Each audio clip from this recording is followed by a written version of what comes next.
மாமா ஐயோ சுவாமி ஆம்பளை பொம்பளை உனக்கு வித்தியாசம் தெரியல. ஏன் என்ன சென்ன பண்ணிட்டாங்க?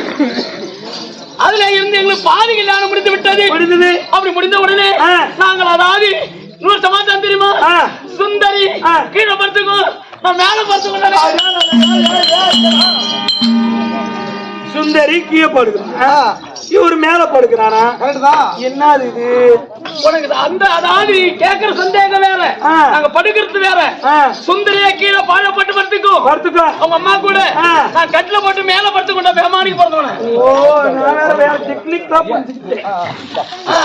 அப்படி அதாவது நாங்கள் இருக்கின்ற சமயம் ஒரு நாள் எனக்கு மலை கீழே போட்டு நாத்து பட்டி சுந்தரி எங்க அதாவது அத்தை ஒரு பக்கம் படுத்திருந்தாங்க, நான் ஒரு பக்கம் பாய போட்டு படுத்திருந்தேன். சுந்தரி ஒரு நேரத்துல தூக்கத்துல திமுரு